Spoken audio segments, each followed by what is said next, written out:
Hello, all my cosmic friends. So, this is your astrological weekly reading. This week we're going from July 8th to the 14th. And we're going to have the moon move through Leo, Virgo, Libra, and then into the beginning stages of Scorpio through the end of the week. We also have Venus moving into Leo, so that'll be nice. Might be really nice for, I don't know, whatever you want to bring some color into and some fun into, depending on where that lands in your chart. And then later on, we'll have Venus opposing Pluto, so there could be some powerful, I don't know, money, relationships, something like that. Anyway, we'll look at everything else as well. So let me just bring you down over my table and we'll go through the charts one day at a time. Okay, hold on.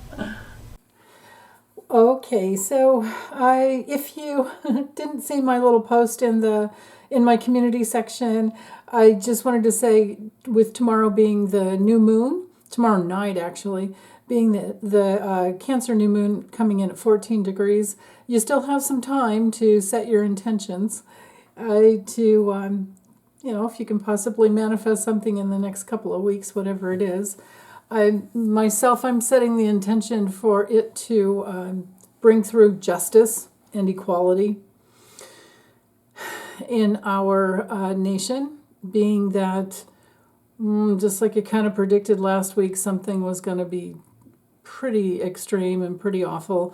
If you remember, we had Mercury and the Sun actually. Was it Mercury? No, it was. Mercury moves so quickly, I can't remember now, but we have gone through both or all three, Mercury, Venus, and the Sun squaring the nodes, right? So the South Node of Libra being all about justice and fairness and equality, and the North Node in Aries being that, because it's ruled by Mars, being that we're going to have to fight for it.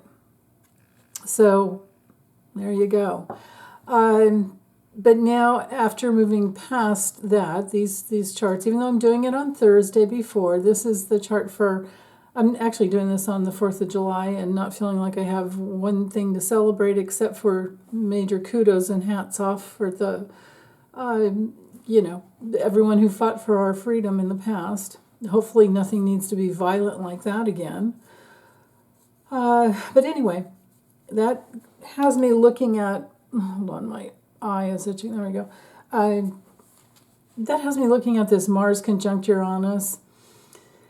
Now it's 5 degrees apart. It will be exact on Monday the 15th, so exactly 1 week from today. And so this is the buildup. Mars is the planet that activates, that initiates us, that gets us going. In Taurus, and it's things that we will fight for, right? And in Taurus, it is our security and our safety and what we own, what principles are we faithful to, and most of all, our self-preservation. Now, bumping up against Uranus, it's going to fire a lot more people up than ever as to, just depends on which political party, political side you stand with. Do you want, do we want do we want to live in a place where, like with the dictates of Scrotus, that all the lower courts are now in charge of the FDA, the EPA, the FEC, and I don't know, whatever other alphabet agencies you want to make up, not make up, but look at. They have just literally, just put so many wrenches into how we can live or how we will live. So they have set themselves up for a fight. They have set themselves up for impeachment. SCOTUS, certain members of SCOTUS, especially Alito and Thomas, but we can put Kavanaugh, Gorsuch, and then Roberts. What is he doing? He's doing nothing. So our court has been taken over. The highest court of our land has been taken over by religious extremists that do not want the separation of church and state anymore. They're bought off, paid off, and yeah. And then, with the buying off and the paying off, now they have this new law that it gives, it allows rewards and basically bribes for corporate CEOs. So, of course, that's setting it up for their own rewards to be legal. And there's that, right? Meanwhile, we have Justice Sonia Sotomayor dissenting, and Katachi Brown Jackson dissenting, and I don't know if Elena Kagan wrote a dissent, but we have those three good ones that are holding space for the six awful, most awful. Yeah. And then, let's not forget about the whole immunity that they've given to the darkest person that has ever been put in and I won't say elected because I don't believe he was legally elected. I believe he was elected. I believe Donald John Trump was put in by the Internet Research Agency under the power of Yevgeny Prigozhin, who, has been previously or recently blown up by Putin. But it was a whole Russian playbook of propaganda that had been working and working and working for years. So there was that. So that influenced, and that came through, that definitely came through in the Mueller report, that our election, our 2016 election, was influenced by Russia and continued. Robert Mueller was saying that the 2020 election would be influenced as well. But they couldn't track or couldn't count that there had been any, votes changed or anything like that. Like, of course, our voting system is safe, but he had to say that it has to do with influence on the voter to vote for Trump, with all the lies and Putin's playbook, which is all wrapped up in Project 2025. So there's the political backdrop that we're sitting in. And this is Pluto at the early degrees of Aquarius, and retrograde no less, and working its way back to that 29th, that nth degree of Capricorn. And our next full moon will be in Capricorn. I think it's next, not this Sunday, the Sunday beyond this Monday. I'm pretty sure. Yeah, it is. So what is that? I think it's the 21st. We'll have the full moon at 29 degrees Capricorn. Now Pluto, so the moon will be like right in here when that happens. But back to, sorry, I digress. Pluto in Capricorn in the early stages of Aquarius can be people who are very cut off. It can be inventive. It's like, they've invented, the Heritage Foundation has invented this Project 2025. But it's cut off from the heart. It's detached from the heart. It is not. It's the opposite of altruism. It's the opposite of what's good for humanity. It's good for them in their pocketbooks, not for the people. So again, South Node here. And remember that it's quite a while back, but remember when we had the nodes squaring Pluto, or I should say Pluto squaring the nodes for a very long time. And there was that fight for power. We were in that tension field. And that's what they were doing with the energy. They were working to control us. And now through SCOTUS, it's in there. It's in there. And here we are needing to fight. And meanwhile, you can't see because I have these settings for very tight orbs. Otherwise, it's just overwhelming. But I can see right here, we have Ceres squaring the nodes. Now the nodes go backwards, but Ceres is retrograde, and Ceres will go retrograde all the way back to 7 degrees. So we will have this phase of the retrogradation to the nodes from Ceres, which brings in, Ceres can be grief and separation. The thing is, who's going to be grieving and what will they be separated from? Hopefully, they'll be grieving. Hopefully, it's the people who are trying to take control over the basically the whole world. Um, this darkness is happening all over the world. People who want money and they don't care about other people, right? I mean, we all give up some of our personal money and taxes to have a military. I would give up even more to have free lunch for children in school. For any child that needs it. But maybe you have to help their parents apply for that. I'd be willing to pay a little more in tax. Well, I do every time a vote comes up for firefighter, rates for the fire stations to get more. I always vote for that because I'm not stupid. So there are things. It's like, just imagine you have a disco club or a whatever, and you have to hire bouncers.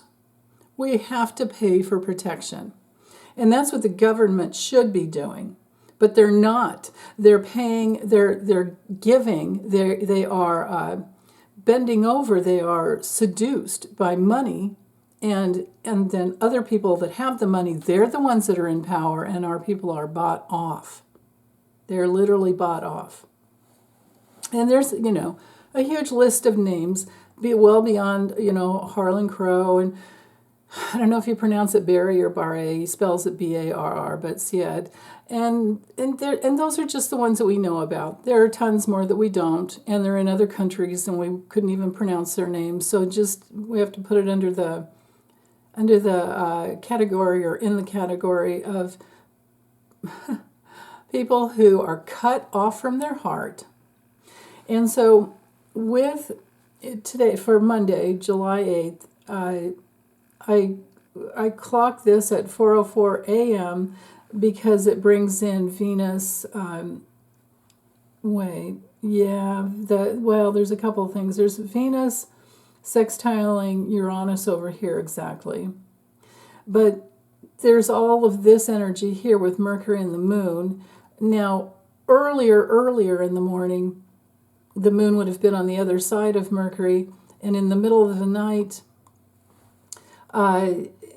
maybe something would come through that, but I don't know, like if you're a night owl, maybe this was a really good transit for you to have some kind of downloads and direct knowing, because Leo, ruling the solar plexus and the third chakra there, can bring through your claircognizance, your direct knowing.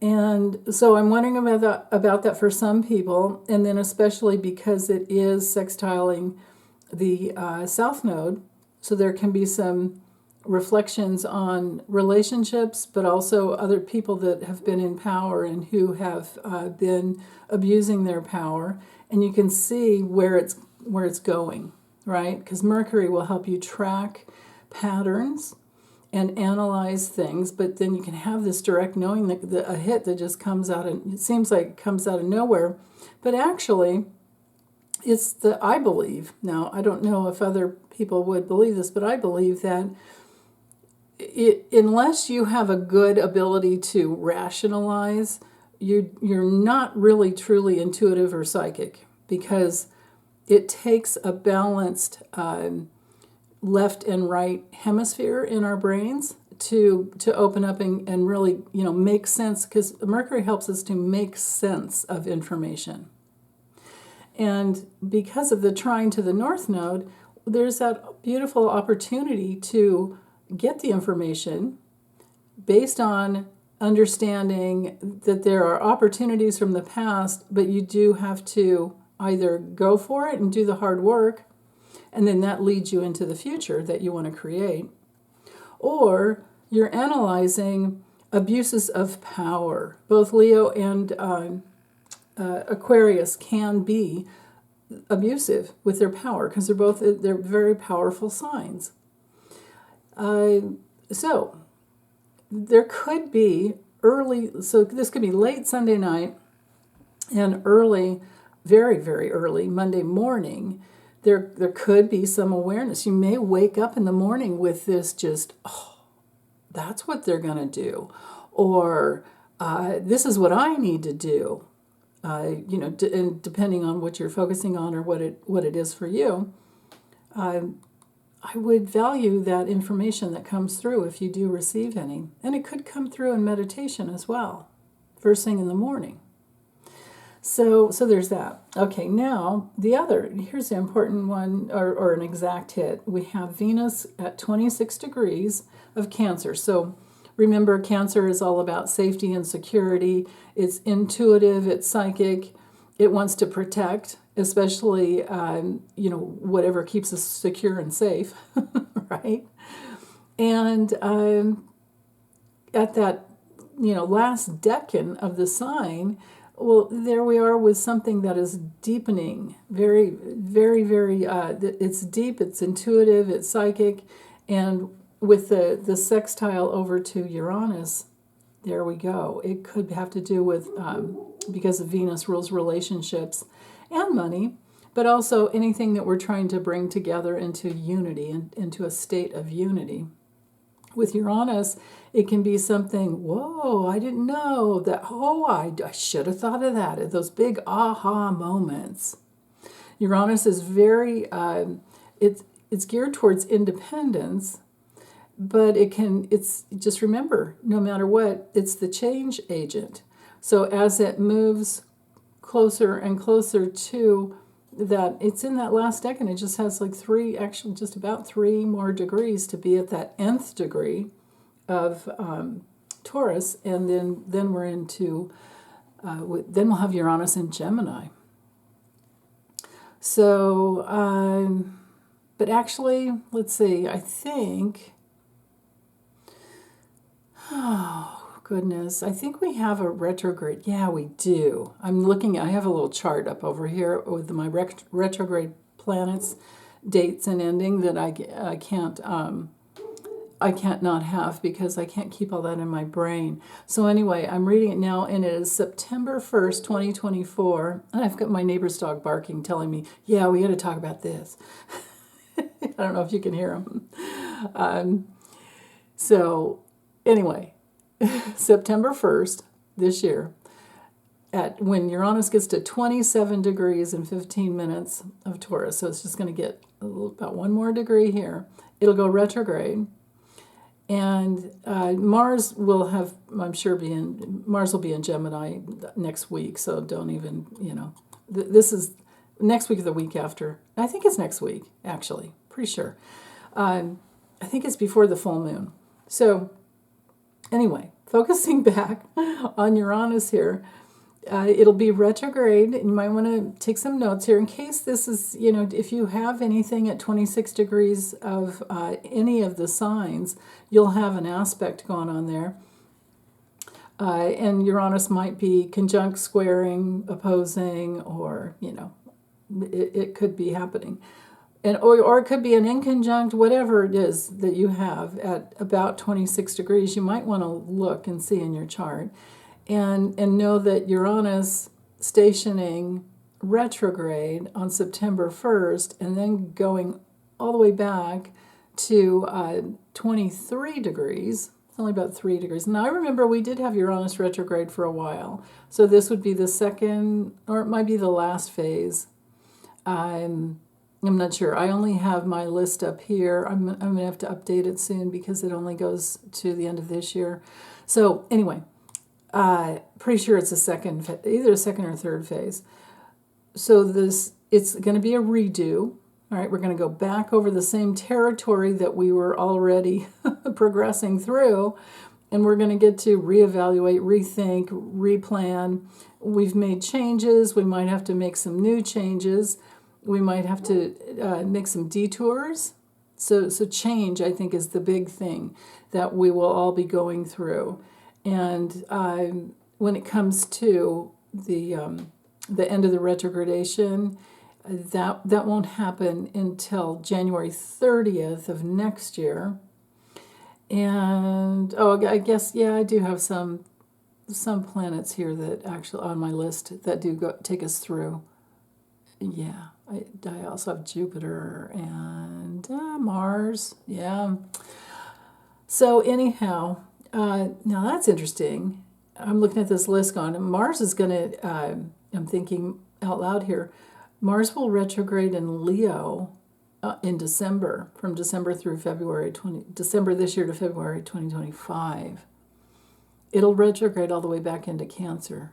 So that's interesting. So we're going to be going over a lot of new territory.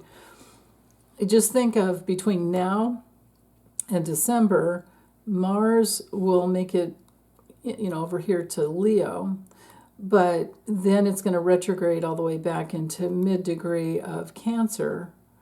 So it won't make it back to Gemini or Taurus. So we can count on whatever actions that we make between now and I'm going to say, well, I'll have to wait and see. Mars just moves so darn fast. It only takes 2 years to get all the way around the chart. So it's about a month and a half, sometimes a little more in one sign. It depends on the retrogradation. So I'll just stop talking because it's too confusing. I'm sure you guys are like, shut up. Too much TMI, man. Jupiter's in Gemini. I'm going to blame it on Jupiter. So, but anyway, and this is the life of an astrologer. We're trying to pick up one thing and follow it and see where it goes. And then so we run charts and we forward the days, the years, the weeks, whatever. And then we see where the other planets have progressed, and so it's just, it can be all consuming sometimes. I think probably we're like the hardest workers on the planet for next to nothing, considering the hours that go into something. It's not next to nothing. It's what do you call minimum wage? That's what it is. So anyway, especially if you add it up over the years, it's less than that. But so where was I? Oh, God, help. I want to stick with Uranus, the change agent that is, it's trying to help us get out of our old, stubborn, stodgy ways that want to hold on to things being the same because there's a part of us that, because, Taurus it's fixed earth. So we're thinking if we stay here, we're safe. But no, we have to venture out and think bigger. Now you can always come back to your nest at night, but you have to think in terms of, well, what's on the other side? On the other side of Taurus is Scorpio. Scorpio is fixed water. Scorpio can bring through crisis if we're not careful. So there's the reason to, get out of that. I think I talked about that a little bit last time, like the frog in the well kind of consciousness, where you have to look up and out. You can't think that you're going to stay safe if you just stay in one place. So Mars moving towards Uranus will help get all of that going. But then again, Mars is action and something that we'll fight for. And again, it's safety and security, but it does move energy. And this whole combination here, over this next week, we're going to see things building and building and building. We have Biden trying to decide if he's going to stay and fight, which I kind of think he will. He has a Taurus moon, and he has said that he's not giving up, but he is talking to people finally. And I would never ever, when it comes to somebody who's done so much, I would never try to say what he's going to decide. But I do understand that everyone, no matter who you are, we each have our own personal path. And so no one can really tell him what's the right way to go. Only he would know. But he does have those 4 planets in Scorpio, and 3 are in the 12th house. So the 12th house can be a little nebulous in trying to find your way. And, my goodness. Scorpio can, again, fixed earth with Taurus, fixed water, like digging your heels in. And so I kind of doubt he's going to let go, unless unless he thinks, unless there's somebody that the DNC can throw at him and say, this person for sure, no matter, I mean, hands down, we all believe could beat Trump. And because there's a wobble since the debate with him, he might go for something like that, I think. But again, like I said, prefacing this whole statement, hands off, because everyone has their own personal path, and whatever his, might have been his life path to just fight and fight and fight, especially because he has his North Node and Chiron together up in the ninth house of politics, no less, in Leo. So there's the fight. The fight, even though you're wounded, it's like, talk about wounded warrior, right? It can be like that. So for myself, I'm just sending lots of prayers for him to make the right decision, and whatever it is, whomever it is that is the Democratic hopeful, that's where I'll be voting, because anything else brings in Project 2025 and empowers Scrotus even more, and there we are. So let's hope, like bringing it back full circle to this T-square that I'm seeing happening in the future to the nodes with Ceres, not Sirius, Ceres, Ceres. Let's hope that is grief and separation from those people who are trying to control others, because, that's the dark side of Capricorn.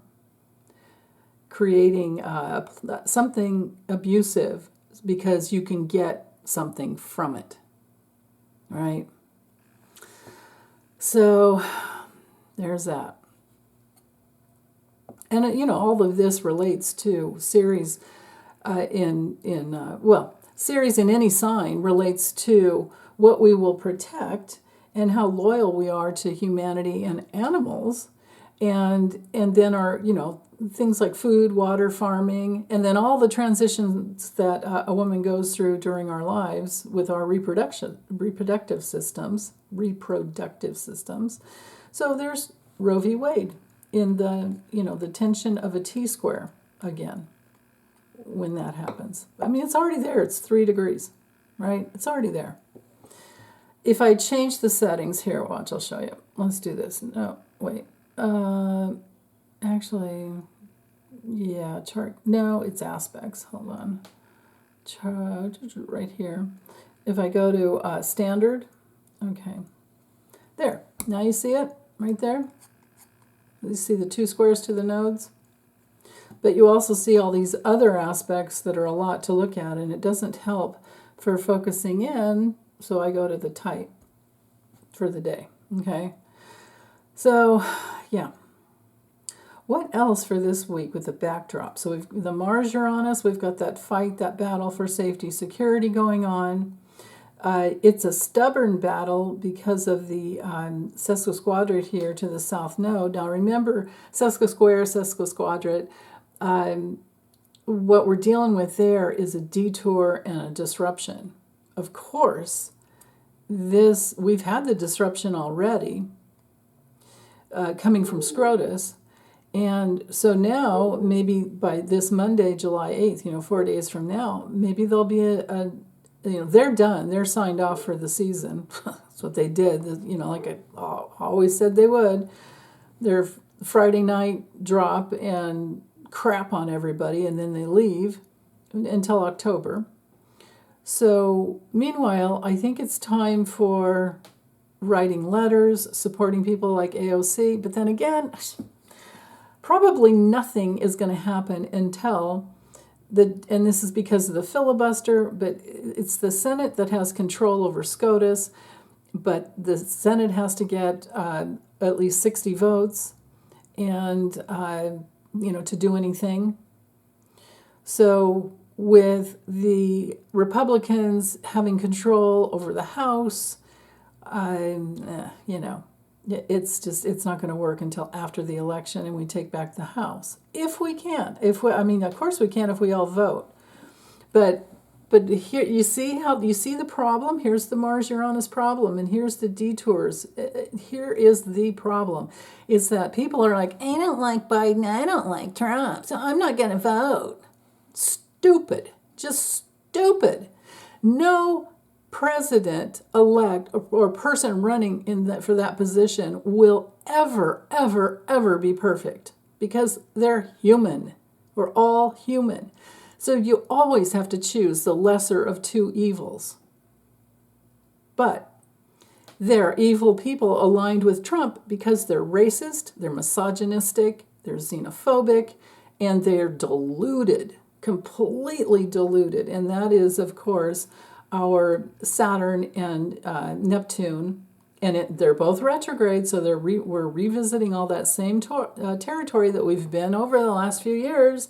And it's like Saturn, Saturn in Pisces is just lasting for so long. We won't be done with Saturn in Pisces until 2026. Right? So between now and, still, laying a spiritual foundation is the way to go. But then we've got the gullible people who are aligned with Trump who have to learn some really hard lessons. Saturn will always, always, always test you. It's always a test. So they are testing reality. And, just vote against your own self-interest. Just see where that gets you, Do that for enough years. So no matter what happens, I don't see Trump winning, but even if he did, and we have to go through a terrible time for a while, just know I'm here with you guys. We're all here together, and we're all going through, I believe, some past life. We're all we're reliving past life wounding of Nazi Germany, the Holocaust. And who knows how many other lifetimes where women were burnt at the stake, men were burnt at the stake, people were beheaded, people were, their form of, I won't even say it. It's too brutal. I don't even want to put those words out there, but you know what we've lived through. We all know how many possible lifetimes we've had where we've gone through certain things. So I'm just going to let all that go.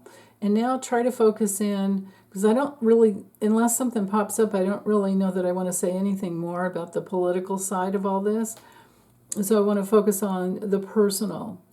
Now, see how Venus here is at 26 degrees and Eris is at 25? And we had this last week as well. I remember this aspect.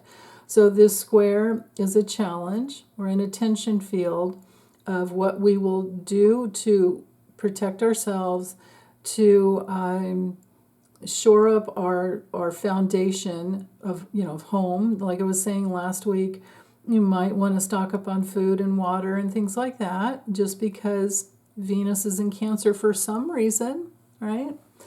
And the more you have things like that, as much as you can. Not everybody can afford to do that, but as much as you can. And maybe it's just a couple extra canned goods or dehydrated something or other, that will last for years and years. Maybe you just buy a little bit every month or every week, whatever you can afford. And pretty soon, just make sure you follow that FIFO, first in, first out rule, where you put the newer things way in the back and use what's older first. That's the tricky part. You always have to do that. But anyway, with Eris, there's a lot of courage to fight for what makes us feel secure and safe. Fight for our homeland even, right? Fight for our homeland. In there I said I wasn't going to say anything more about the personal, but there's the political part of it. Okay, so now you can see also, let me do this. The sun, right here at 16 degrees, is in a semi-sextile to the moon. So the moon in courageous Leo and the sun in security-minded Cancer, and they're both pretty psychic. It's just that Leo can be more of the direct knowing, And Cancer can be more of the clairsentience, where it's all the chakras are you're empathic in your feeling. Pisces can be that as well too. Actually, any sign could bring that through if you're cleared out, if your emotional body is pretty clear. So anyway, what this brings through is a gradual build up to manifest. Now, it doesn't mean you don't have to work for it. You always have to follow through with actions. But the sun in cardinal Cancer does bring through action and movement. Leo's fixed fire, so this works out pretty well. It can be steamy, steamy passion that gets you going and will give you that courage that you need. And then with the trine over here to from Mercury, I spoke a little bit about it already, but from Mercury to the North Node, very, very good there too, because there can be that courage to try and see the big picture and then move towards, right? Move towards that future that you're wanting to manifest, to bring in. So let's see, what else? Jupiter is at 9 degrees of Gemini. Mercury's at 9 degrees of Gemini, so this is a full sextile. So notice how Mercury is in the central point here, where there's a sextile up to the South Node and then over to Jupiter. So Mercury will intuitively analyze, because if you're coming from the heart and you're coming from your solar plexus, you will reflect on the past and you'll understand what it is that you need to do. This can be, real connection to all the people in your life, and you can think in ways that can help everybody learn together with Jupiter and Gemini. There are opportunities here for the expansion of our learning and gathering information, and then reflecting on the past and going, oh yeah, well, I see how that turned out. Let's try it a different way. Or this, that really worked. We really did well. Let's keep going. Let's keep going. And then especially with the trine, especially with this aspect of the architect coming off of Mercury, to reflect on the past and to have a graceful, easy flow of energy to the future, and talk about it and have the courage to put it out there. This is really good. My prayers for you guys is that you focus in on this opportunity to courageously go for what you want in your life. So let's see, what else? We do have another little semi-sextile here, a little 30-degree aspect. See the little blue K that faces upwards? From Eris, it's coming from Eris and then over to Uranus. I think we had that last week as well. And again, the courage to make change, the courage to create change. Courage being Eris, and especially in Aries, to move forward. And especially because Chiron has been conjunct and moving closer and closer to Eris, we're dealing with, hopefully, we've gone through enough of our wounding and let go of feeling like we don't matter. We're letting go of, we've cleared out the fear of asserting ourselves. We've let go of the need to come first and let go of the need to be right, and let go of the need to have right now what you want, like that kind of thing. If we can let go of our impulsiveness and our abandonment issues, then it brings through the Aries gifts of moving forward, trusting your instincts, and blazing your own trail. So there's courage in that department. Courage to trust yourself, courage to bring your gifts through. And then here we have the manifesting opportunity with Uranus, again, the change agent. So to bring in security there. Let's look at this.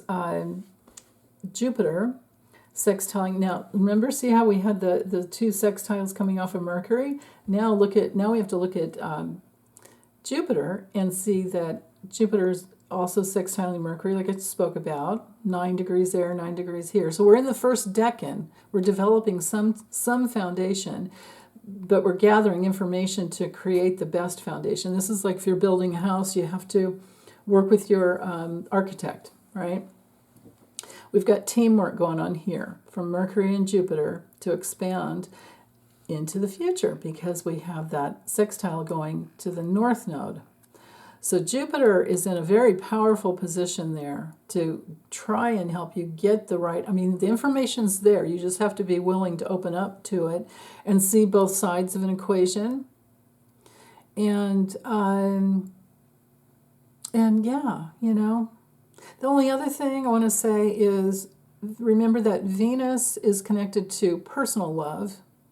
So this could be a lot of love for your family. And then Neptune is connected to spiritual love, like unconditional love.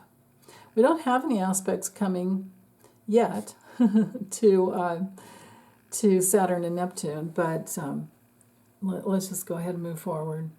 So, okay, Tuesday, we have the moon in Virgo. So now we're going to start having some aspects. The first one is, and remember the backdrop I was talking about before, we've lost the sextiles to Jupiter except for the one to the North Node. I didn't talk about the little semi-squares. Those are just, that has to do with action. They're coming from Mars and Chiron. So if you're not feeling safe, you have to take action to shore up your defenses. Okay, you know, to put yourself in a place of safety best you can. Now, and then on the spiritual level, just know that no matter what, you're always safe. You're always safe. I mean, you can't be undone. When you go home to who you are, you're not undone. You're whole. But that, you know, you just, while you're here on Earth, you don't ever want to do anything to hurt yourself and do your best to not hurt others. You know, we're all one. We're all connected together. So we don't want to hurt. We don't want, right. Remember, it's like that first law. First, I don't know, maybe the first rule is balance. But, you know, first, the Hippocratic Oath, first, do no harm, right? Do no harm is that first rule. So I love that the moon is now in Virgo, and this starts out at 6:48 a.m. on Tuesday, so that'd be 9:48 Eastern. And now with the moon in Virgo, there's going to be some analyzing things. We're going to be trying to figure out what's really going on, but because of we've got the aspect of the architect here from Gemini, Jupiter and Gemini, but because of, remember those other, just like I showed you before, the sextile to the North Node, but then we also had the sextile to Mercury. It's still kind of there, right? It's only 1 degree away, but again, I have my settings at a very tight orb. So this is Mercury separating away from Jupiter, and it's not as tight. It's not as powerful. But Mercury rules Gemini and Virgo. So all the same energy is there. It's an expansion to bring you forward into the future that you want with more ease because you figured out something, because Jupiter and Gemini is going to figure out a lot. You know, remember, Jupiter is all about learning. And the highest learning, it's about, well, for some people it can be thinking that they're above the law. And so this is, you know, there could be something more that comes out, some new, I don't know if it would be text, but a new understanding of the text that SCOTUS wrote up with all those drops last week. So there's that. And because, you know, Jupiter's still in that first deck, and it was now moved into the second. So we were developing something, or something was developing behind the scenes that we didn't know anything about. SCOTUS drops their crap and, you know, shits all over us, basically, and then goes for their vacation. And now here we are learning the lessons, like, oh, how do we protect ourselves from the past when there's abuses of power? and how do we move forward in an independent way. So now with the moon in Virgo, there's an adjustment that's going to be made because this inconjunct here, this quincunx aspect from the moon to Neptune, can really help us see the big picture. But adjustments have to be made. And I do think that there's going to be some new understanding that comes through about the laws that they are trying to create and, well, change, actually. They're just trying to take everything back to the 15th century, basically, even before they were created. God. And I was looking at transits to our Constitution, and it's challenging, very, very challenging. So anyway, you can also see that the sesquisquadrate from Mars to the South Node is that reinforces that detour and the disruption from SCOTUS as well. And notice how Mars has moved forward 1 degree already. So now we're only 4 degrees of separation between Uranus. And like I said, it's going to be Monday, the 15th, that will be conjunct. So that'll be next Monday. And somebody dropped in a comment that now I didn't check it out to see if it was true, but they were saying something about that fixed star, fixed star algo would be in there as well. I don't know much about the fixed stars, and my guidance, and the reason I don't is because my guidance told me a long time ago they're not really as powerful as a lot of astrologers try to make, and they just tend to complicate things. But if you want, you can go online and look and see. It's ALGOL, and see what the meaning of the fixed star algo is.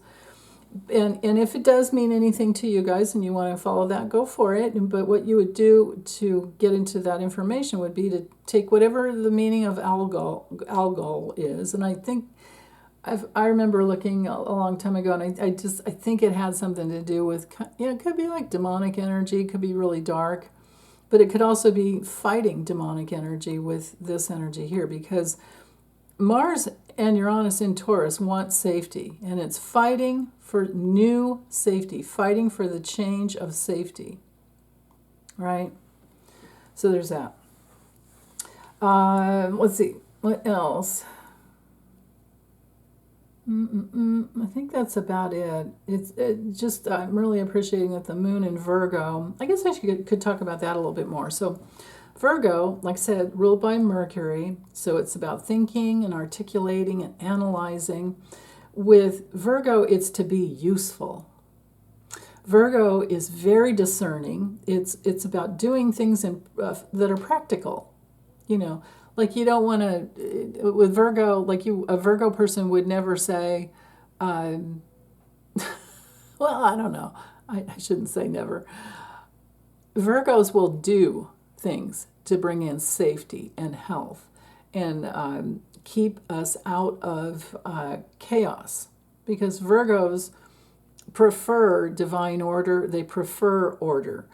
It would only be a Virgo working in the dark or not finding its light yet that would be very chaotic and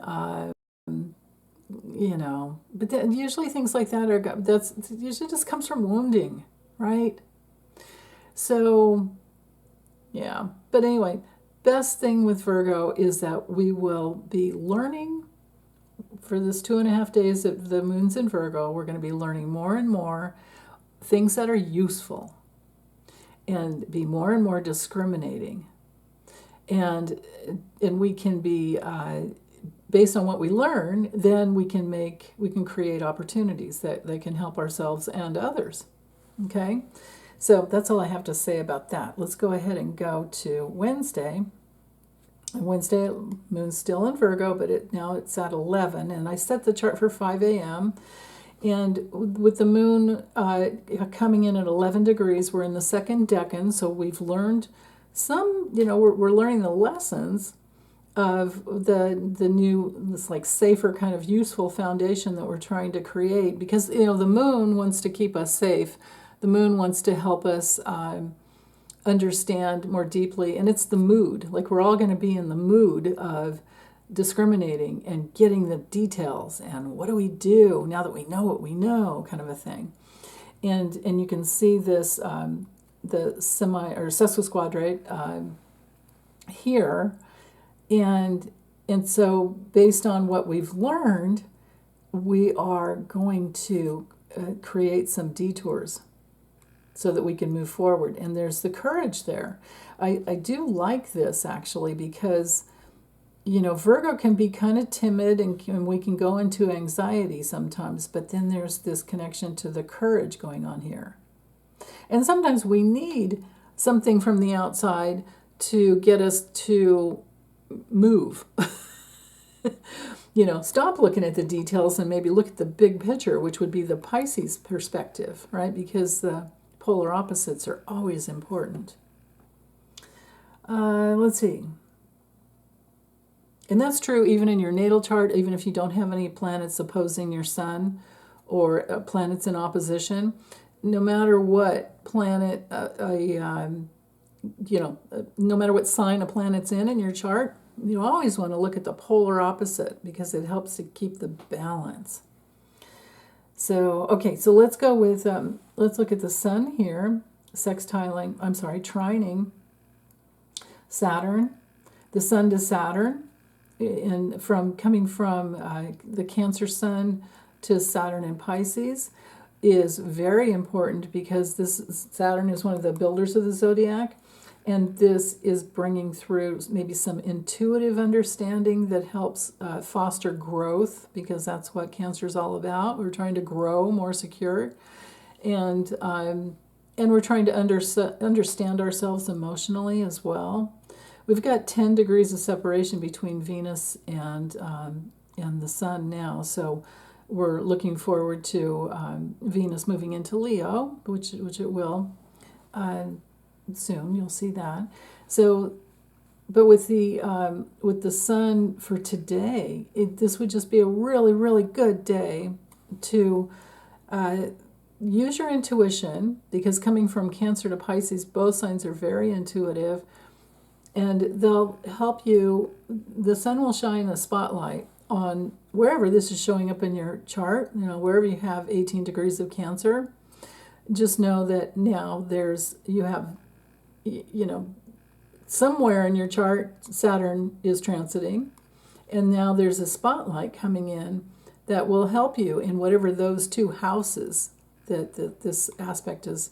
Every day, these charts you can put on top of your own chart. You can bust out, you can print out a chart, or just take notes and put, oh yeah, the sun's in this house, okay, Mercury's in this house, the moon's in this house, in your own chart, and because you get to know yourself that way, and you'll get to, if you reflect back, if you were to do that every day for even just a month, you'd learn so much about yourself, and especially if you printed it out, which you can do nowadays. You can create a chart for yourself on like astro.com or astro-seek. Astro-seek is probably an easier one to work with, because you want the degrees at the cusps, and yeah, so that it's helpful to have that, whichever program you're using, and then lay that over your natal chart and take notes as to what happened for that day for you, or what did it bring up for you. Because life is all about kind of initiating you into clearing out the past. So there's that. Okay, you can see that we have the moon squared Jupiter. So the moon will be trying to analyze, the mood for everyone will be getting healthier, analyzing what's going on, trying to figure out, very practical ways of we're learning and opening to, and there's a tension field going on here between learning the details about something, right, with the connection. Just remember, Mercury rules Virgo and Gemini, so it's kind of like we have to put Mercury conjunct Jupiter here and Mercury conjunct the moon. There's this mood to learn more, and to analyze so that we can learn more in Gemini and analyze in Virgo, so that we can become more safe, because the moon and Venus are in Cancer, and then from there, hopefully things work out. But there's, at least this morning, no matter how early you get up, a tension field going on there, and it might be one of those mornings where you wake up early and you go, oh, I have so much to do. What do I do first? How do I organize myself the right way for today? So use the Mars and Uranus and Taurus energy to help you prioritize. Make a list of your priorities. And maybe you already have, and it's really just getting up and going with your schedule. But if you don't have a schedule and you have a lot of things on your plate, or a lot of things on your mind that you're wanting to bring through and expand and manifest with, using the Jupiter energy, then go for it, especially because of the Saturn trining the Sun. What you can do is go for a lot, and if you don't know what you want to work on the most, try working on one thing, and trust your instincts. Go in the direction that you feel is the one thing to do, and see how you feel. And if you lose any power, if your body starts feeling weak or you're getting too tired, then let that one go for now, and do the best you can with it. But if you're losing power, then either that it's not the right project, or the timing is off. You don't have all the information that you need. So you're discerning. You're learning how to discern with your body. That would bring through the moon squaring Jupiter. There's a tension field there to help you do that. Your body will always help you. You just have to listen. And it might be things like, I can't drink that much coffee. Or, I made my coffee a little too strong. Or, darn, I should not have had that dairy last night because, it's not agreeing with me. Boy, did I learn that lesson with trying to celebrate with my family with like birthday cake and ice cream. It's like, what was I thinking? I can't do any dairy. So anyway, live and learn. But anywho, Jupiter's trining the south node would be useful for helping that too, to help with anything that you're needing balance, to bring in more balance. We're going to learn. And boy, we learn through our bodies, don't we? I sure do. We learn the hard way that way. Let's see, what else for Wednesday? Yes, prioritizing. This again, back to the Sun trine Saturn, is a really strong foundational building aspect, and especially by using your intuition and trusting your feelings. And then Jupiter, the South Node, absolutely. Now, this could also bring through communication with relationships and of any type, any social, platform, or any friend or loved one. Connections. Libra is all about connections, our social connections. And then, of course, Jupiter is all about communication. Or Jupiter and Gemini is all about, Gemini's about communication, Jupiter's about expanding. So we can expand and all grow together through communication. That's a spiritual law, actually. Now, we also have Mercury in conjunct Ceres. Now, there's an adjustment that needs to be made, a rerouting maybe, a detour a bit sometimes, or might just feel a little off. That could be because with Mercury and Leo, it could be that somebody's communicating, I don't know, in a way that brings through the need to learn a lesson. Maybe somebody's a little too harsh, or they're just putting themselves out there without thinking. There's that possibility. And then on another level, it could be people who are thinking from their hearts, communicating from their hearts, and then it creates an adjustment to other people who are either needing support, protecting themselves. Maybe this could be some Mercury in Leo could relate to a person in a political position. It could be a rep or a senator or anyone who's communicating from the heart, and they're communicating from power, and they're giving us information that will help us understand that if we don't protect ourselves and protect, the vote, that's the thing. With Project 2025, all of that looming, we might not get to vote another time. If we don't vote right this time, we won't get to vote in 2028. Things will be fixed. Elections will be fixed. Things will be just a huge mess.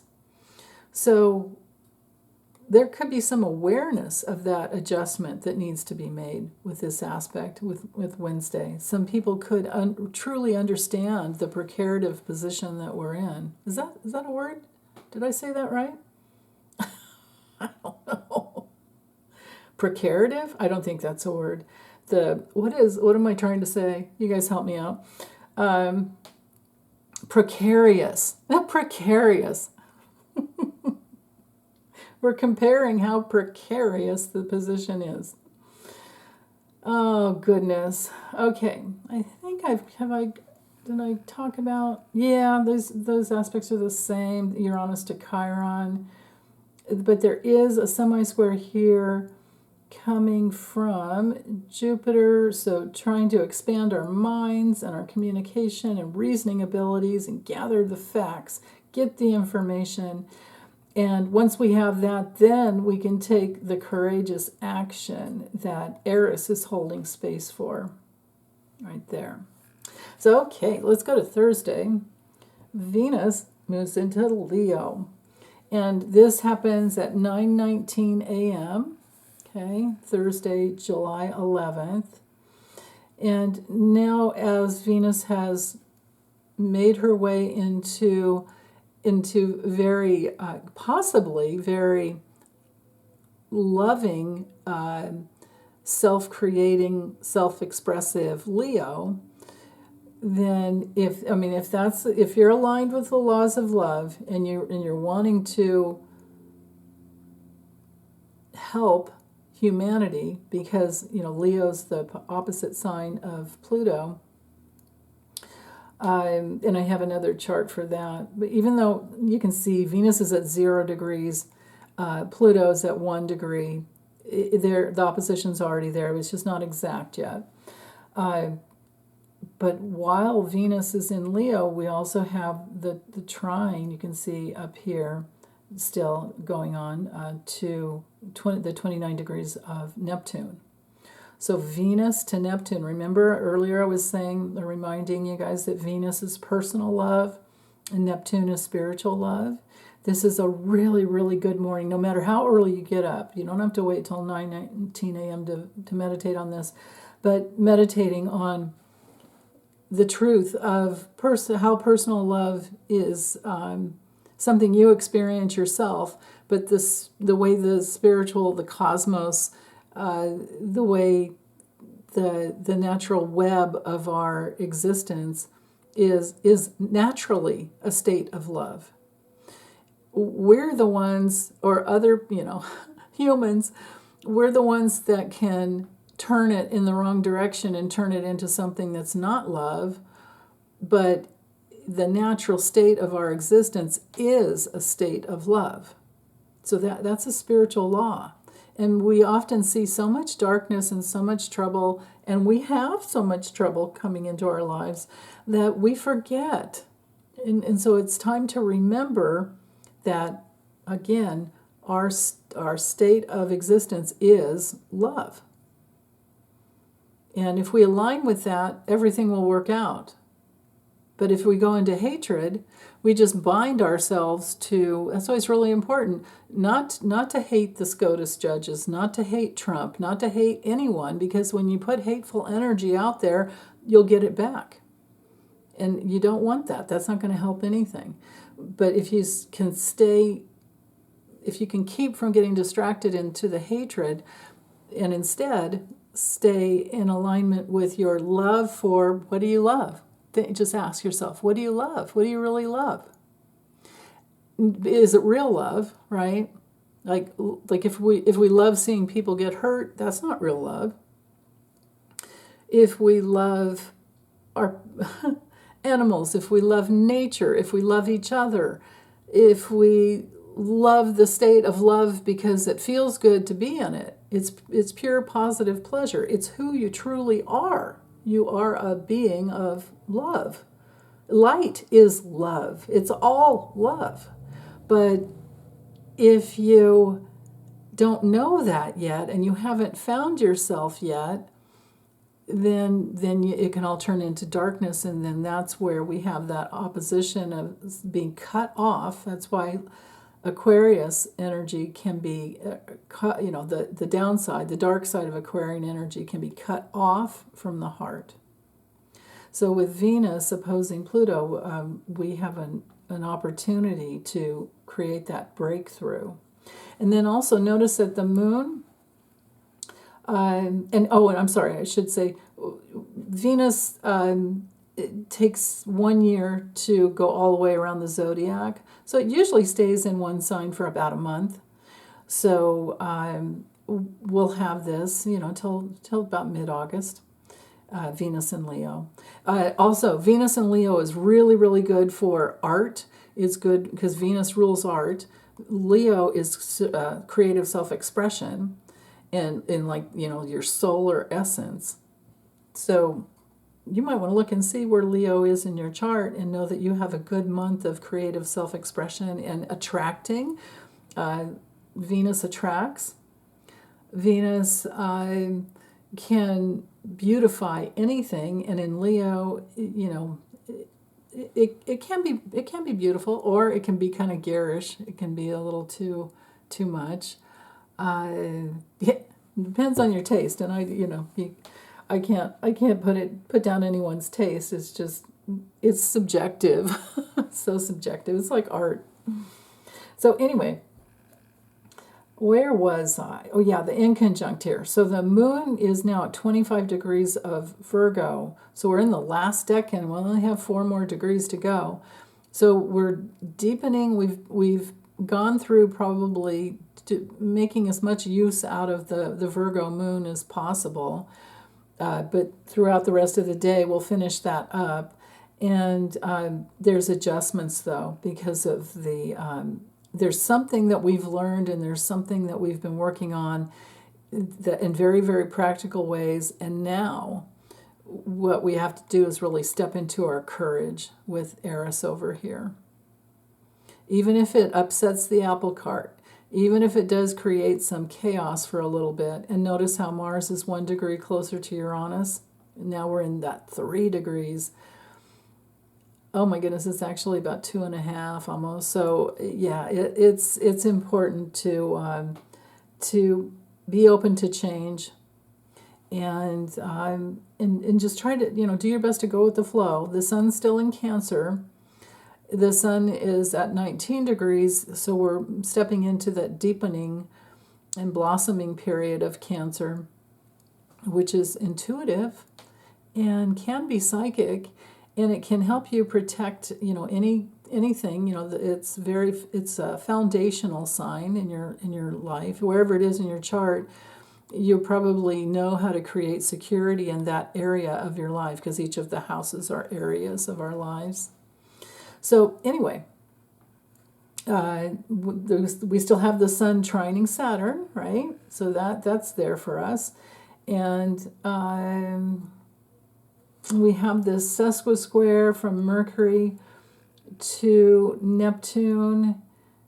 So yeah, there could be some detours there based on something someone said, something that we learned, and now we're trying to adjust ourselves.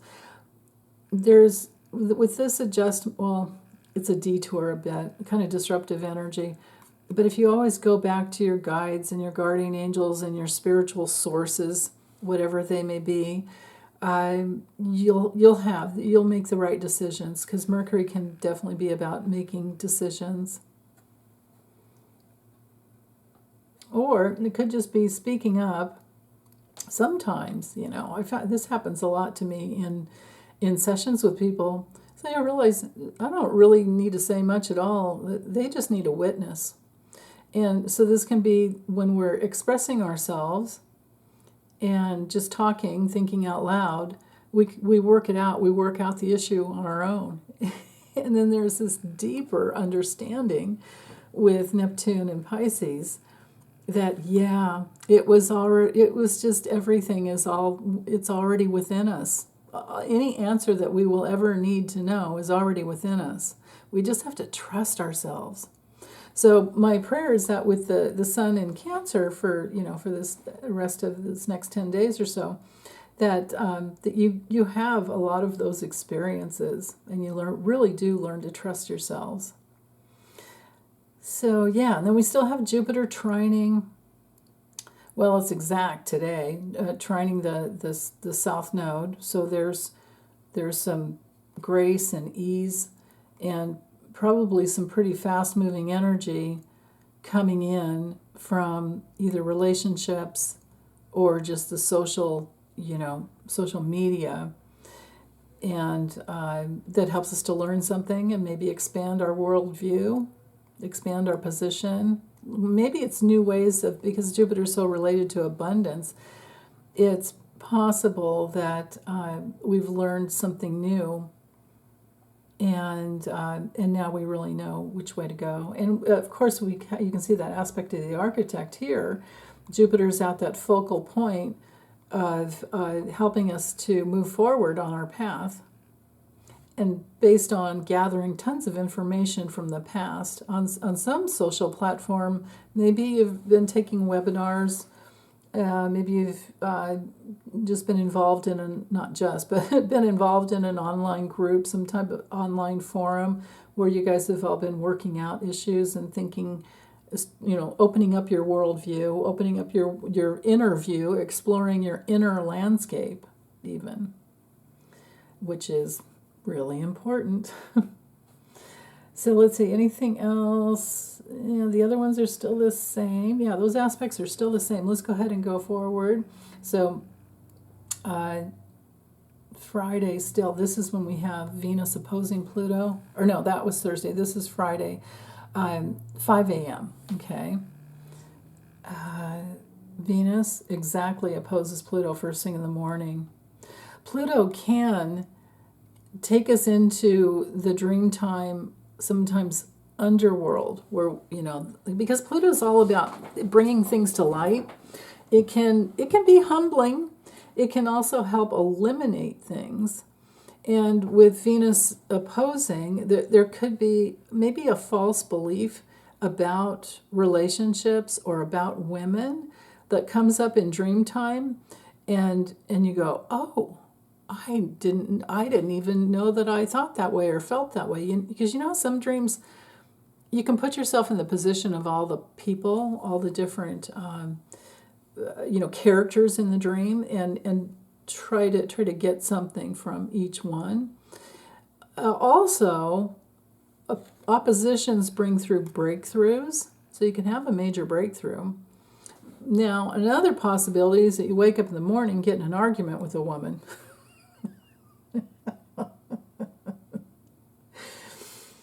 She puts the hand up and says, nope, it's too early, don't talk to me.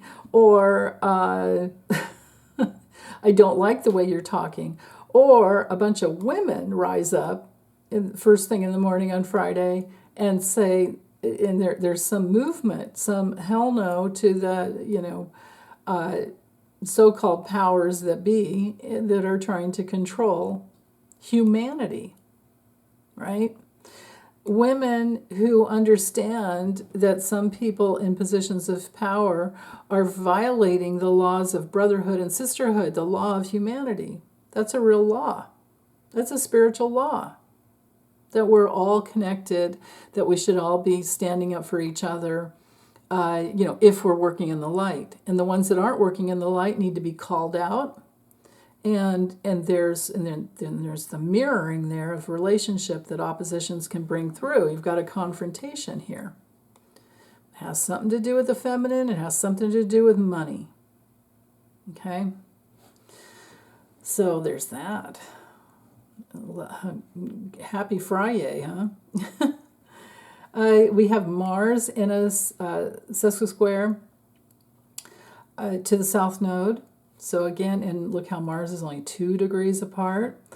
And so there's fighting. Could be fighting in relationships of the past. The moon is close to the south node. So whatever's happening today, it can be emotional. It can get us a little off kilter and make us feel a little bit out of balance, but then we'll find our balance.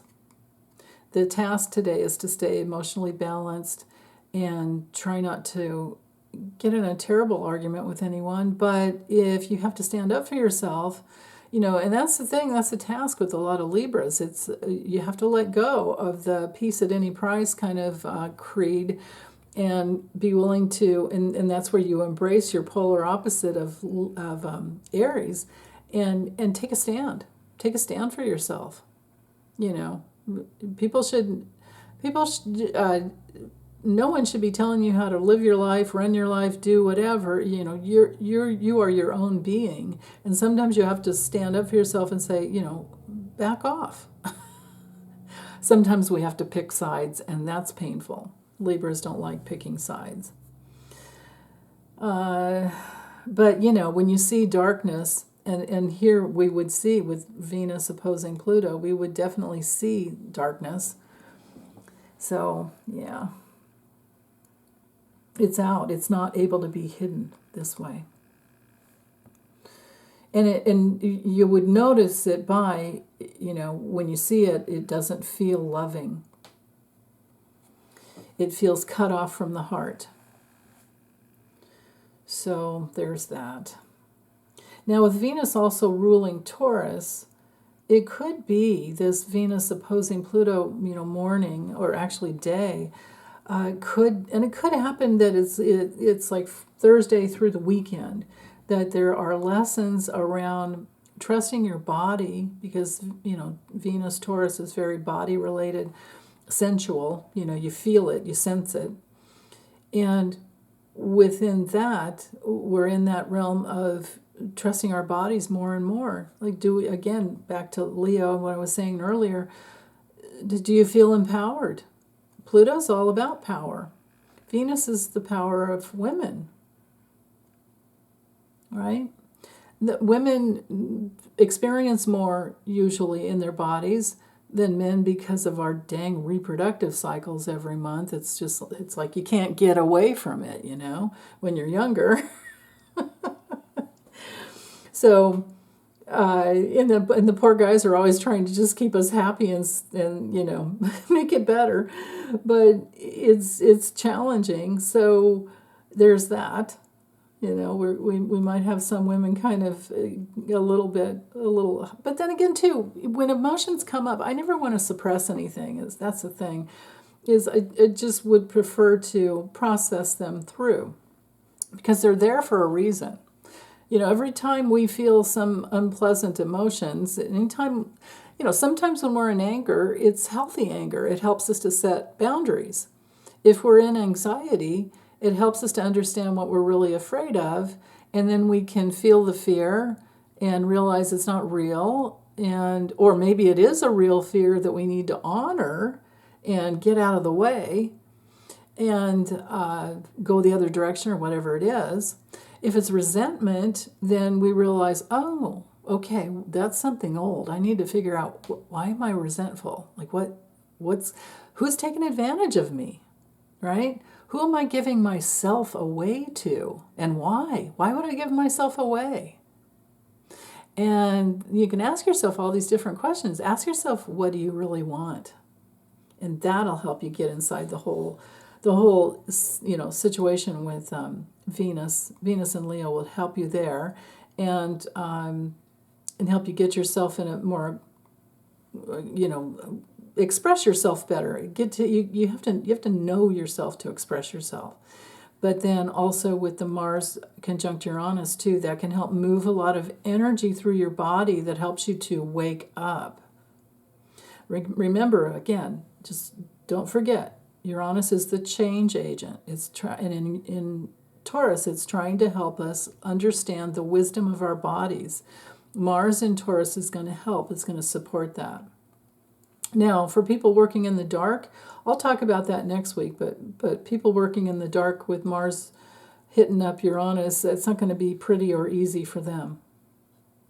But so I would make plans this week, okay, this week from the 8th to the 15th, to store up on things, get your shopping done, make sure you've got your food, make sure whatever.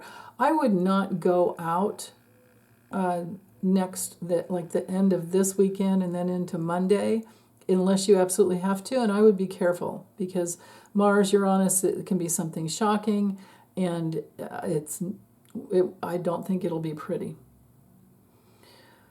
People might be revolting about something, but I just can't say what it is yet. Maybe it's just enough people understand what has happened with SCOTUS and they're pissed. It could just be that. So, but with the moon here conjunct the south node, there's all those connections to the past being made. And Jupiter to the south node. Man, learning even more about what actually happened in the past, and then combine that with the Mars Uranus. We really need to be careful. Let's see. I think I've covered enough there. This is a sesquisquare, or I'm sorry, semi-square. There's one coming from the north node to Mars. Is it? Those are the little, what do you call them? Semi-sextiles, little manifesting opportunities. We talked about that already. So these are kind of lasting all week. But it's this one it's coming from the north node and then I guess over to Mars, because yeah, it has to be. And then combined with these two sesquisquares, there's some stubborn energy around this Mars and Taurus. People want what they want and they want to get it no matter what, because again, Mars it's like it could be something with I really hope it's not something on the military level, because over here we've got peace and fairness and equality. Mars rules the military. Mars rules the north node. I hope there isn't something that we're having to take a stand for. On the personal level, this is us, taking a stance to fight, stand up for yourself, like I was saying before, especially in relationships. If you're in any type of an abusive relationship, you would be making an adjustment, or you would be understanding the need for an adjustment. And there could be a disruptive. This is disruptive energy to possibly the military, but on the personal level, to our path in life. So it could be something that we learn from the past that creates the disruption to the extent of it changes our course, our future, our planned direction, our trajectory. Yeah. Okay. Let's go to Saturday. Saturday, we have the moon on the other side of the south node and at the exact sextile to Mercury. So whatever we have learned, with Venus, with Venus opposing Pluto, you can see it's still there. It's just it's a separating aspect and it's not as strong. But it's still there, like I said, all weekend. And we still have Mars in that sesquisquadrate to the south node. And now, because of communication and learning, now we have an opportunity to trust our emotional body, trust our instincts, trust our feelings, and go with it. But we have to take advantage of that opportunity. And it could be a very creative opportunity. Remember, Venus rules Taurus and Libra. And so if you have any creative projects come up in your mind, go for it. Go for it on Saturday. Saturday would be a great day to be engrossed in a beautiful art project of any type. Could be words, could be on paper, could be paint, could in whatever medium you use. It could even be meditation. It could be visualizing. So, yeah, okay, and then Jupiter, we still have the sextile to the North Node. I like that. We still have this aspect to the architect coming from the South Node, hitting up Jupiter, expanding the mind, learning new things, weighing all your options, and then the opportunity to move forward. So Jupiter's still that focal point there. I really do like that. Also, Saturday, we still have those two little semi-sextiles there, so there's still some building and manifesting. Whatever it is that you really, really want, keep going for it and keep having the courage to believe in yourself and go for it. And then you can see the other, there's a semi-sextile, semi-square here. See the one here, this 10 degrees Jupiter, and then over to Eris, and we could say Chiron in there because it's only 2 degrees apart. So yeah, again, same thing, the courage to believe in yourself and go for it. And especially with the connection from Uranus to the North Node, there's action. There's so much here. There's action that needs to be taken, though. That's the thing. So I think we can all relate to this. Have you ever had those experiences where you keep thinking about doing stuff? It's something creative that you've always wanted to do, or that you're realizing that, oh, you know what, I think I could handle that. Or something you've been training for years, but then you haven't put yourself out there professionally to do it, and you've been doing it for fun. But now you're at that point where you've learned so much, it's time to share it, but you just haven't gone through all the hoops you have to jump through, all the steps you have to do to actually build and manifest whatever it is. And then what happens is, if you don't, what happens is the energy in the body when you don't is you start feeling frustrated, and you start being grumpy, and you're grumpy and judgmental and maybe even cruel to other people who are doing what you want. But because you're not doing it, you can go into that tricky pain, vein and pain of what humans do, is they'll start putting down the people that are already doing it because they're the ones that should be doing it in their own unique way, because we're all so unique. And nobody can do it the way you do it. But if you bottle up all of that life force, that's creative life force, and you don't put yourself out there and try it, then it works. Energy starts working against you inside your body, and it comes out in that fear of not being recognized, and that pain and that hurt of not being recognized, and that fear of being ridiculed. So you really just have to be more self-confident. So I'm hoping that our little sojourn with Mercury and Venus and Leo can help you bring through your light, bring through what you meant to, what you came here for, what you've always been meant to do, if that makes sense.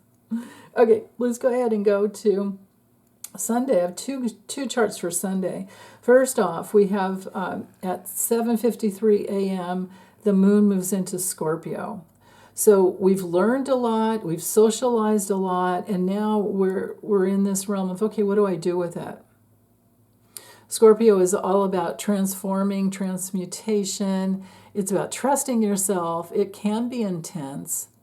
But it can also be the place where we're kind of secret for a while because we're not sure yet. We're going to try things out on our own, and we're going to, be careful.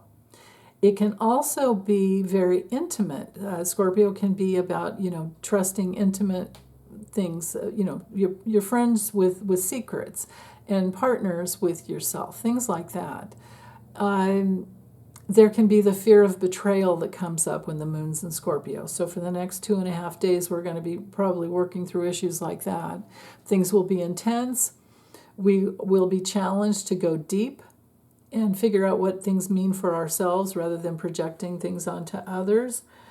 And with the inconjunct coming up this morning to Neptune, again, for sure, let's use this energy to go as deep as we can within ourselves. And then the adjustments from your guides and guardian angels support your source energy over here with Neptune and Pisces can really help you adjust in whatever ways you need to on the inner levels. Now, another way to work the energy, and this may come up for you guys in the next 2.5 days as well, is that this is great recycling energy. If you have things in your garage that need to go to Goodwill or any other thrift store locally, or you need to go to a recycling yard, like for me, I have to take glass to a recycling yard, and batteries, of course, things like that. But Scorpio energy is really good for recycling, and we might be tuned in. Our guides might be. That's the thing, is like you never know where the inspiration is going to come from, right? I'm here to say that probably 99% of the time it's coming from your guides. It's just that sometimes we listen and sometimes we don't. And I think that there's a listening here on the deeper levels with the moon in Scorpio. So, and then also Sunday morning, you can see Mars is still in that sesqui-square to the South Node, so we might be digging in, it might be like the stubborn holding on to something about the past. That might be challenging for recycling, especially if you're trying to make room in closets or cupboards or whatever, and it's like, oh, I don't know if I should, save this or whatever. That can be challenging. And then with the quincunx inconjunct here from Mercury up to Saturn, again, there's adjustments to something that's in form. Saturn is always about the things that are in form. And then with Pisces, it can be a lot. There can be a lot of things that we have, and we're needing to maybe let go of some things because they're holding back our creativity.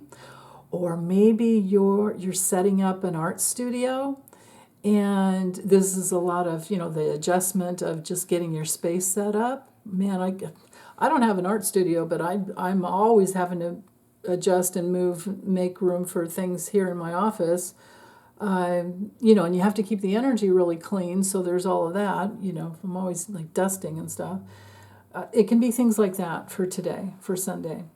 And I like that the sun's still in, Cancer, because that kind of keeps us indoors, and it's safer for this Mars conjunct Uranus transit.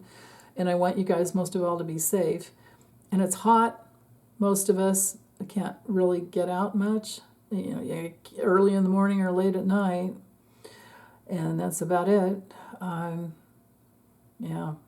So then again, the warmth of the sun sometimes just feels so wonderful. So anyway, Mars stubbornly holding on over here to what makes us feel safe, and we're reflecting on the past, and maybe we have to kind of let go in order to open up the flow, because Uranus is about freedom. Mars wants safety. The only real safety is to be self-responsible. And sometimes the most self-responsible things that we can do is to just let go and let the universe guide us. Let go of the way we think it's supposed to be and what we're supposed to do, and just give ourselves a day to kind of let go and be free and try out new things. Most of all, with Jupiter and Gemini, we can definitely be trying out new things, and that's the action that's needed in order to embrace our more courageous stance in life, to trust our instincts and move forward with Eris in Aries. And with Chiron in Aries too. It's like that inner gift of just instinct. So let's see. The sun is squaring Chiron as well. And now Aries and Cancer are both. So Chiron and Aries, Sun and Cancer, that's cardinal energy. It's fire and water. Again, it can be kind of steamy and gets us going, but maybe not comfortably because it's a square. Squares to me are like tests, just like Saturn's always bringing through a test, and Saturn has that semi-square over here, or I'm sorry, sesquisquare over to Venus. So again, here, I know it's Sunday, but this Scorpio moon is going to bring through, there's something about women's reproductive rights going on here and some creative self-expression to the government. Oh, yeah, definitely. Okay. Let's go ahead and go to our second chart for Sunday, and then we'll wrap this up. Now we have at 10:01 a.m., so that'd be about 1 in Eastern Time, we have the Scorpio moon here squaring Pluto. So there is some... There's a major tension field and challenge, even though it's Sunday. I think maybe it's just that by this weekend, a lot of people will be watching things have been watching enough on the news and gotten the print and whatever, we understand all the rights that were abused by SCOTUS this last week, and people are livid. And people will be not trusting people in positions of power, right? And we always have to stand up for ourselves. That's the thing. All of life is a test to learn to come into your own power, and then life is a power management issue, and you have to align with the laws of love every step of the way, and it can be very challenging, to say the least. And then, of course, again, we still, with Mercury to Saturn, there's talk about it. There's a lot of Mercury's in the second decan, so we've learned the lesson. We're just about ready to move into the deepening of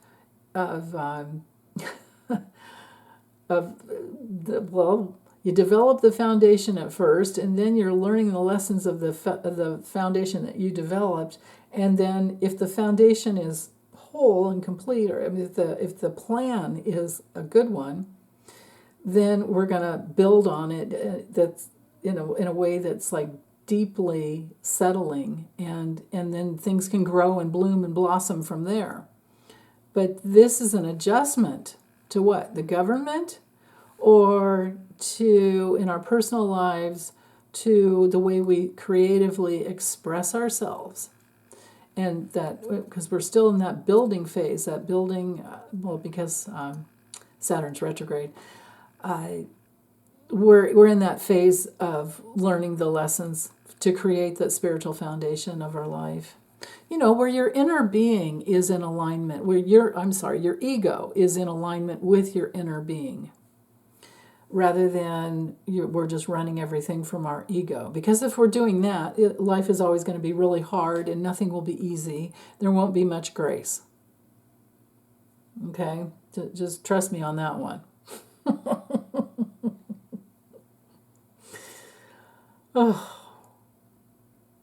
Venus and the sesquisquare here, again, there, besides the adjustment coming from very creative Mercury in Leo, with Venus in Leo, there's some, again, women are going to stubbornly hold on to their God-given rights, their innate